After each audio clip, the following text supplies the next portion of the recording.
Halo anak-anak semuanya, semangat pagi. Tonton videonya, jangan lupa like, comment, dan subscribe. Oke? Tetap semangat dan selamat mengikuti pelajaran hari ini. Assalamualaikum warahmatullahi wabarakatuh. Halo anak soleh dan saleha, apa kabar kalian hari ini? Mudah-mudahan kalian masih dalam keadaan sehat dan tentunya semangat belajar selalu ya. Ini bersama Bu Elis kita akan belajar mata pelajaran bahasa Indonesia. Sebelum memulai pelajaran, marilah kita membaca doa sebelum belajar terlebih dahulu. Bismillahirrohmanirrohim. Rabbi zidni ilman warzuqni fahman. Amin. Sekarang simaklah baik-baik materi yang akan Ibu sampaikan berikut. Hari ini materinya tema 5, yaitu tentang ide pokok atau pikiran pokok serta menggali informasi berdasarkan teks bacaan. Untuk materi ide pokok atau pikiran pokok pernah Ibu sajikan atau Ibu jelaskan pada tema 1. Dan untuk materi menggali informasi berdasarkan teks bacaan juga pernah disampaikan saat kita belajar tema 2. Maka untuk kedua materi ini adalah pengulangan. Simak kembali ya nak materinya. Ide pokok adalah sebuah masalah utama yang dibahas pada sebuah paragraf. Yang kedua, nama lain ide pokok. Ide pokok memiliki nama lain, diantaranya pertama, pikiran pokok, kedua, pikiran utama, ketiga, gagasan pokok, dan yang keempat, gagasan utama. Selanjutnya, bagaimana cara mudah untuk menemukan ide pokok pada sebuah paragraf? Ada beberapa cara sederhana untuk menentukan ide pokok pada sebuah paragraf, yaitu dengan membuat pertanyaan. Yang pertama, paragraf tersebut membahas tentang apa? Yang kedua, jawaban tentang paragraf tersebut membahas tentang apa? Intinya merupakan ide pokok paragraf tersebut. Ada beberapa cara untuk menemukan ide pokok, antara lain: pertama, mengambil kalimat utama. Yang kedua, mengurangi kata-kata dalam kalimat utama yang tidak perlu. Ketiga, menyimpulkan kalimat utama atau membalik kalimat utama. Dan yang keempat, menyimpulkan isi paragraf. Berikut penjelasan cara menentukan ide pokok. Pertama, cara menentukan ide pokok dengan mengambil kalimat utama. Sebagai contoh, perhatikanlah teks pada salah satu paragraf berikut. Buah kedongdong memiliki berbagai manfaat. Buah ini bisa dijadikan bahan rujak yang lezat. Buah ini juga bisa dijadikan manisan. Buah ini juga bisa dijadikan obat batuk dengan cara makan daging buahnya yang sudah dicolek atau dilumuri kecap. Mari kita temukan kalimat utamanya. Kalimat utama paragraf di atas adalah buah kedongdong memiliki berbagai manfaat. Maka ide pokok dengan mengambil kalimat utamanya yaitu buah kedongdong memiliki berbagai manfaat.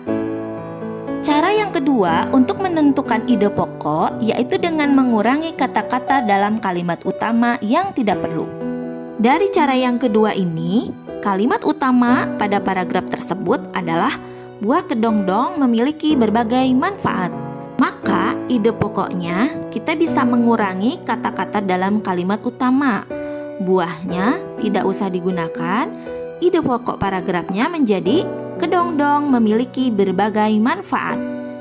Selanjutnya, menemukan ide pokok dengan cara menyimpulkan kalimat utama atau membalik kalimat utama. Pada paragraf tersebut, kalimat utamanya adalah buah kedongdong memiliki berbagai manfaat. Maka, ide pokoknya pertama, manfaat buah kedongdong. Kedua, berbagai manfaat buah kedongdong. Ketiga, khasiat buah kedongdong. Itu adalah cara dengan menyimpulkan kalimat utama. Jadi, ide pokok paragraf tersebut kata-katanya dengan membalik kalimat utama. Selanjutnya, menentukan ide pokok dengan cara menyimpulkan isi paragraf. Sebagai contoh, perhatikanlah paragraf berikut. Ini adalah hewan berkaki 4. Hewan ini termasuk herbivora atau pemakan tumbuhan. Dagingnya menjadi komoditas pokok di Indonesia. Saat Idul Adha, hewan ini sering dijadikan hewan kurban. Hewan ini adalah sapi. Maka ide pokoknya adalah ciri-ciri sapi. Jadi, menemukan ide pokok dengan cara menyimpulkan isi paragraf tersebut. Paragraf tersebut membahas tentang ciri-ciri sapi. Demikianlah anak-anak penjelasan materi hari ini. Mudah-mudahan kalian semua paham ya. Selanjutnya, gali informasi penting dari sebuah teks. Apakah kalian tahu apa yang dimaksud dengan informasi? Informasi adalah sekumpulan fakta yang menggambarkan sebuah peristiwa atau kejadian tertentu. Informasi dapat membuat kita memahami atau mengetahui dari yang kita tidak paham tentang sesuatu, maka dengan informasi menjadi paham dan tahu tentang sesuatu tersebut. Ketika kalian membaca sebuah teks bacaan, maka bacalah teks tersebut Sekian dengan dari cermat Ibu. untuk Mohon maaf mengetahui apabila ada informasi kesalahan. penting. Selain membaca Wassalamualaikum teks dengan cermat, warahmatullahi informasi penting dari wabarakatuh. sebuah teks juga dapat kita temukan dengan cara menjawab pertanyaan yang berkaitan dengan teks yang dibaca. Kemudian, kita membuat daftar pertanyaan yang jawabannya adalah informasi penting dari teks tersebut. Terdapat beberapa pertanyaan yang harus kita jawab agar kita memahami isi teks tersebut. Dalam sebuah teks bacaan, biasanya kita latihan menjawab pertanyaan. Pada pertanyaan tersebut, terdapat kata apa, siapa, di mana, bagaimana, mengapa, kapan, dan berapa. Kata-kata tersebut merupakan kata tanya. Nah, apakah kalian tahu apa saja fungsi kata tanya? Berikut penjelasannya. Fungsi kata tanya, pertama, kata tanya apa. Kata tanya apa digunakan untuk menanyakan keadaan benda dan perbuatan. Contoh, pertama, apa tujuan didirikan koperasi? Kedua, apa yang kamu tahu tentang organ-organ pernapasan manusia? Kemudian, kata tanya yang kedua yaitu siapa. Kata tanya siapa digunakan untuk menanyakan orang, tokoh, atau pelaku suatu perbuatan. Contoh, pertama, siapa sajakah yang harus membersihkan lingkungan? Kedua, siapakah yang wajib memelihara ketersediaan oksigen di udara? Berikutnya, kata tanya yang ketiga yaitu di mana. Kata tanya di mana digunakan untuk menanyakan tempat atau lokasi. Contoh, pertama, di mana kita bisa mendapatkan oksigen? Kedua, di mana proses pertukaran oksigen dan karbon dioksida berlangsung? Kata tanya yang keempat yaitu bagaimana. Kata tanya bagaimana digunakan untuk menanyakan keadaan tentang sesuatu hal, kabar, dan cara. Contoh, pertama, bagaimana kondisi kesehatan ibumu saat ini? Kedua, bagaimana terjadinya pencemaran udara? Yang kelima yaitu kata tanya mengapa.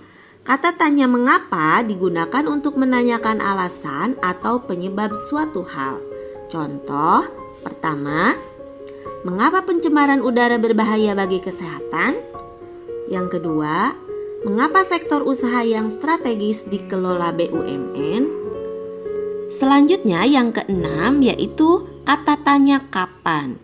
Kata tanya kapan digunakan untuk menanyakan waktu yang sudah, sedang, dan akan berlangsung. Contoh, pertama, kapan kau akan berlibur bersama keluargamu? Yang kedua, kapan acara seminar itu diadakan?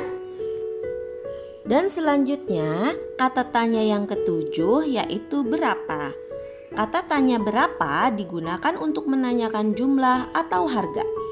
Contoh pertama, berapa jumlah kepala keluarga di Desa Panongan? Kedua, berapa harga 1 kilogram telur ayam? Nah, anak-anak, demikianlah penjelasan beberapa fungsi kata tanya. Dari penjelasan tersebut, maka dapat diambil kesimpulan bahwa menggali informasi dari suatu teks bisa dilakukan dengan cara pertama, bacalah teks tersebut dengan teliti. Kedua, buatlah daftar pertanyaan dengan menggunakan kata tanya yang sudah dijelaskan. Yang ketiga, buatlah daftar pertanyaan-pertanyaan yang jawabannya adalah informasi penting dari teks tersebut.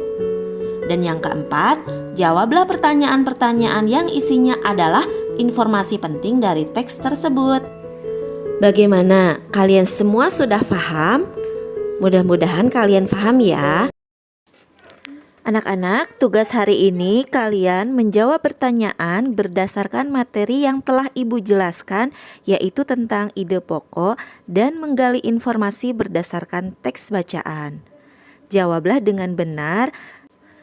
Menulis soal dan jawabannya di buku tulis bahasa Indonesia. Jika telah selesai, kalian foto dan kirim via WA Japri ke Bu Elis. Selamat mengerjakan anak-anak dan tetap semangat. Sampai berjumpa kembali pada pertemuan selanjutnya. Sekian dan terima kasih. Wassalamualaikum warahmatullahi wabarakatuh.